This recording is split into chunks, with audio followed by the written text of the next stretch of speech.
Hello and welcome back to my channel. Today I'm going to be talking about how to ask for help mental health wise and what my story kind of looks like and all of that. But if you're new here, please, if you can hit the subscribe and like button and comment down below if you'd like to see more mental health content or if you just prefer like fidgets and slime. Alright, let's get to it. So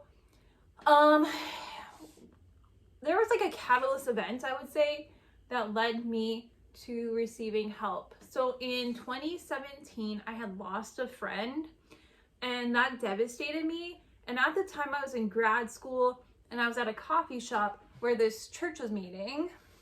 And the church was really cool and accepted me right away. So I was like, okay, well, let me just talk to the pastor. And like, I think he would understand like, oh, like she's struggling, like maybe we can like find resources for her or something. So I went up to the pastor and I said, hey, I'm really struggling right now, like with anxiety and everything. Like it just feels like I'm emotional all the time. I can't breathe, like, and I just pretty much like laid everything out that day. And yes, the conversation was actually quite difficult.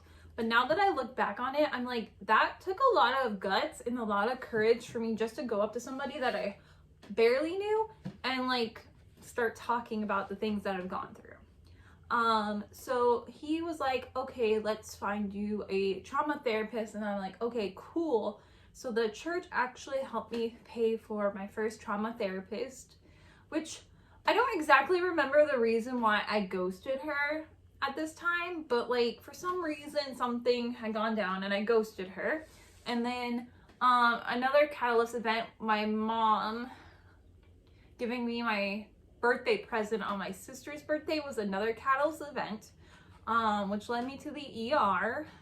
And although I wasn't sanctioned to be like hospitalized or in residential, that day I decided, okay, I need to do things differently. I need more support. So I started looking up different programs in Arizona.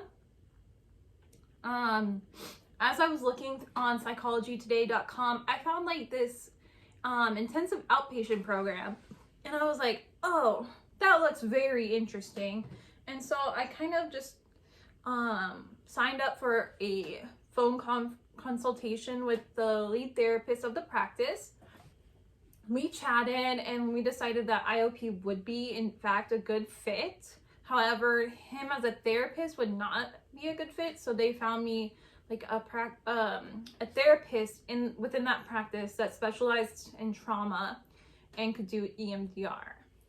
Before like starting EMDR though, I would say that what was helpful for me was practicing grounding skills, because bringing up traumatic memories is not in any way, shape, or form easy. I think one of my biggest struggles was opening up to my therapist, and like it's happened over time.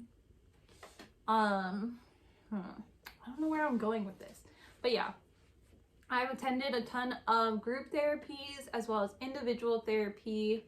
But I can say like those first steps of asking for help is difficult. So here are some like recommendations that I can give you if you yourself or you know someone that needs therapy could use. So number one, recognize that it's not going to be easy to talk about.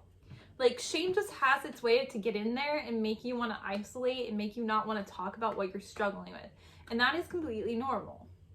Next, I would encourage you to find somebody you trust in your life. It could be just one person that you trust with this information.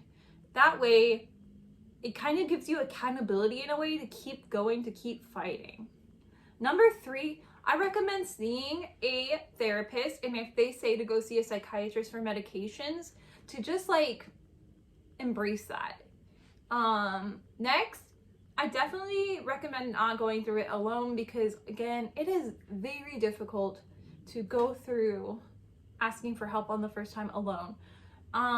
Another thing I did was I would bring people to my psychiatry appointments at first, and I would bring people to my therapy clinic at first, so that way I kind of got used to the environment, but then I still had like a friend waiting out for me, so that way like the transition from therapy back into life was like a little bit easier, and we would talk about what would happen during session a little bit, not like too much, but like, oh, they'd be like, how did session go, and I was like, oh, good, or it went bad. So like that was like a key thing for me, was having like that person.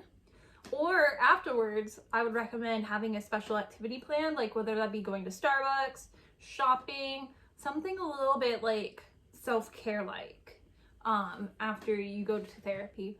But yeah, I know that like catalyst events they happen, but just know that you're not alone, and asking for help is difficult, but it takes courage. And if you just have that tiny bit of courage, then you can ask for help too. If you guys have any questions, comment down below and I'll be happy to answer them, and I'll see y'all next time.